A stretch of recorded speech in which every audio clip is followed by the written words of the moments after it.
So hello students, welcome to my YouTube channel mathematics with the वीगर। Students, इस lecture में हम एक और इंटीग्रल का क्वेश्चन अटेम्प्ट करेंगे। तो देखते हैं बिना टाइम वेस्ट करे हमारा क्या क्वेश्चन है। इंटीग्रेट करना है आपने sine x into under root में दिया है 1 - cos 2x।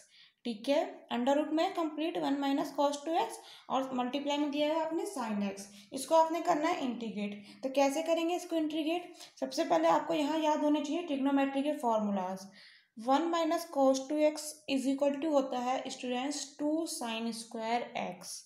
ठीक है, तो आप इसको क्या लिख देंगे? साइन एक्स, ये वाला एज इट इज चल ही रहा है। 1 - cos 2x is equal to होता है, लिख लेते हैं, आप अपनी नोटबुक में लिख लीजिए, नहीं तो भूल जाएंगे। 1 - cos 2x is equal to 2 sin²x। ठीक है, फॉर्मूले का यूज़ करिए। यहाँ अंडर रूट चल ही रहा है, 1 - cos 2x की जगह 2 sin²x। ठीक है, और dx। अब देखो पावर क्या है 1/2 और यहाँ क्या है स्क्वायर, तो कैंसिल आउट हो गया। ठीक है, एक्स स्क्वायर का पावर 1/2, पावर के ऊपर पावर है यानी कि मल्टीप्लाई हो जाएगी। तो 2 इंटू 1/2, 2 से 2 कैंसिल यानी कि 1। तो पावर कितना रह जाएगा एक्स, एक्स की पावर क्या रह जाएगी 1। ठीक है, सिंपली एक्स रह जाएगा। तो यहाँ पर क्या है अंडर रूट 2 तो आएगा ही, और sin²x का अंडर रूट यानी कि साइन एक्स लिख लेते हैं, कोई नहीं, हो सकता है किसी स्टूडेंट्स को प्रॉब्लम हो। साइन एक्स चल ही रहा है। ठीक है, अंडर रूट 2 और अंडर रूट में क्या है यहाँ sin²x और क्या चल रहा है हमारा dx। ठीक है, अब देखो sin²x और अंडर रूट क्या हो जाएगा कैंसिल आउट और बचेगा हमारा साइन एक्स। तो लिख लेते हैं √2, हमने आगे लिख लिया साइन एक्स और ये क्या बच गया साइन एक्स। ठीक है, dx चल ही रहा है। अब देखो साइन एक्स यानी कि sin²x, अंडर रूट 2 कॉन्स्टेंट है, इंटीग्रेशन से बाहर आ गया, कॉन्स्टेंट इंटीग्रेशन से बाहर आ जाता है, प्रॉपर्टीज में हमने पढ़ा था। सो sin²x dx। अब sin²x इज इक्वल टू होता है 1 - cos 2x/2। ठीक है, मैं आपको ये वाला इंटीग्रेशन स्टूडेंट्स पहले बता चुकी हूँ। जब हमने क्वेश्चंस करे थे साइन और कोस के, मैंने आपको कुछ बताया था एम और एन लाइक, आपको याद है? देखिए मैंने आपको ये पहले पढ़ा चुकी हूँ, पहले वाले लेक्चर्स में मैंने आपको बताया था यहाँ इंटीग्रेशन ऑफ साइन की पावर एम एक्स। ठीक है, और ऐसे ही इंटीग्रेशन कॉस की power m x d x. तो यहाँ पर एम का वैल्यू जब पावर में है एम, ठीक है, जब इवन नंबर होता है यानी सम संख्या होती है तो हम इन दो फॉर्मूले का यूज़ करते हैं। और जो ऑड नंबर होती है, विषम संख्या होती है यानी कि 3, 5, 7 लाइक, तो हम इन दो फॉर्मूले का यूज़ करते हैं। ठीक है, तो मैंने आपको इनके साथ एग्जाम्पल ही बताया था sin²x का इंटीग्रेशन क्या होता है। ठीक है, यहाँ फॉर्मूलाज देख लीजिए। sin²x इज इक्वल टू होता है 1 - cos 2x/2। cos²x is equal to होता है 1 + cos 2x/2। And sin3x is equal to होता है 3 sin x - 4 sin³ x। और cos3x इज इक्वल टू होता है 4 cos³ x - 3 cos x। ठीक है, हम इन फॉर्मूले का यूज़ करके इस टाइप के क्वेश्चंस कर लेते हैं, या m का वैल्यू कुछ भी हो सकता है। मैंने आपको sin²x का बताया था, cos²x का बताया था। ठीक है, यदि आपने वो लेक्चर्स नहीं लिए हैं तो स्टूडेंट्स देख लीजिए, मैंने आपको और भी काफ़ी सारे इस टाइप के क्वेश्चंस कराए थे। तो इन फॉर्मूले का यूज़ करके ही हम इस टाइप के क्वेश्चंस करते हैं। अब हमारा क्वेश्चन में है क्या, sin²x है ना, sin²x है हमारा क्वेश्चन में, तो हम उन्हीं फॉर्मूले का यूज़ करेंगे। मैंने आपको क्या बताया, sin²x is equal to 1 - cos 2x/2। यहाँ से भी देख सकते हो आप, sin²x इज इक्वल टू क्या आएगा, 2 का डिवाइड कर दीजिए अपॉन में 2, 1 - cos 2x/2। ठीक है, यहाँ हमने पहले चेंज करा, क्यों, अंडर रूट हटाने के लिए। अब हमारा इंटीग्रेशन इसको करने का तरीका ही है जो मैंने अभी आपको बताया, फॉर्मूलेज का यूज़ करके। तो sin²x का फॉर्मूला क्या लिख देंगे आप, 1 - cos 2x/2 और dx। ठीक है, अब ये कांस्टेंट है 2, इसको तो ले लीजिए आप बाहर, क्या आ जाएगा √2/2। इंटीग्रेशन में क्या बचेगा 1 - cos 2x dx। ठीक है, अब तो हम कर ही सकते हैं। 1 का इंटीग्रेशन क्या होता है x। ठीक है, क्या देखो √2 है और नीचे 2 है, तो √2 कैंसिल हो गया, बचा क्या √2। अरे आप 2 को क्या लिख सकते हो, 2 को आप लिख सकते हो ना √2 × √2। क्यों, बेस सेम है, पावर ऐड हो जाएगी, 1/2 प्लस 1/2 1, ठीक है। तो एक √2 से एक √2 कैंसिल हो गया, √2 बचा ना। अब देखो इंटीग्रेट करना है आपको 1 dx, यानी कि इसका इंटीग्रेशन क्या आ गया, x माइनस cos 2x का इंटीग्रेशन क्या होता है स्टूडेंट्स, sin 2x/2। अब जिसने पहले वाले लेक्चर्स नहीं लिए हैं उसको यहाँ प्रॉब्लम आएगा। मैंने आपको बताया था कि cos x का इंटीग्रेशन क्या होता है, sin x बिल्कुल होता है। बट यदि x की जगह हमें लीनियर फंक्शन रेखिक फलन दे दे, रेखिक फलन क्यों है ax प्लस बी, क्योंकि यहाँ x का मैक्सिमम पावर क्या है 1। x की जब मैक्सिमम पावर 1 होती है तो हम उन्हें कहते हैं रेखिक फलन। यहाँ x की पावर क्या है, ax प्लस बी लिख रहे हो आप, x की पावर 1 है ना। जब x की मैक्सिमम पावर 1 होती है तो हम उन्हें रेखिक फलन यानी कि लीनियर फंक्शंस कहते हैं। तो cos ax प्लस बी का इंटीग्रेशन क्या होता है, इसका इंटीग्रेशन होता है बिल्कुल इसी तरह से sin ax प्लस बी।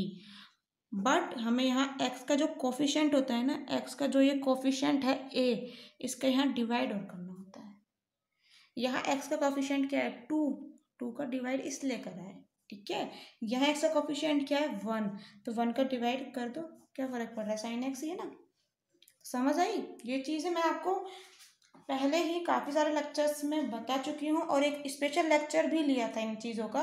मैंने आपको जहाँ सारे फार्मूलाज लिखवाए थे इस फॉर्मेट में, जहाँ x की जगह ax प्लस बी दिया हुआ, ठीक है। यदि आपने वो नहीं देखे तो स्टूडेंट्स प्लेलिस्ट में जाइए और देख लीजिए, ठीक है।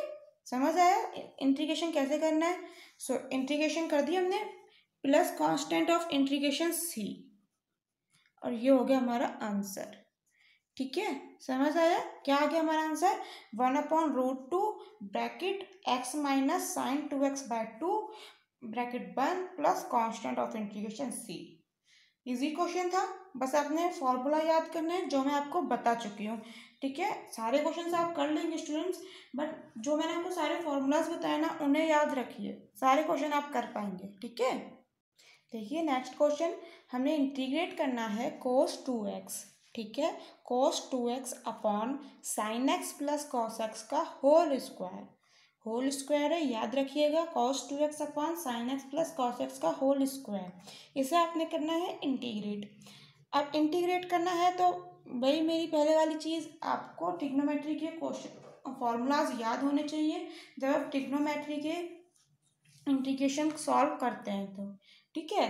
अब आप याद रखिए cos 2x is equal to होता है cos square x minus sine square x, cos 2x is equal to होता है cos square x minus sine square x, ठीक है। cos 2x का मैंने यहाँ से भी आपको फॉर्मूला बताया, यहाँ से भी निकाल सकते हैं आप cos 2x का, cos 2x को RHS में ले जाइए, ठीक है, और इसको यहाँ भेज दीजिए LHS में, तो cos 2x is equal to यहाँ से आप क्या लिख सकते हैं 1 माइनस 2 साइन स्क्वायर एक्स, यहाँ से आप cos 2x is equal to क्या लिख सकते हो 1 माइनस 2 साइन स्क्वायर एक्स, ठीक है। तो cos 2x का ये वाला फॉर्मूला भी याद रखिए, और जो मैंने अभी आपको बताया है ये वाला फॉर्मूला भी याद रखिए, ठीक है।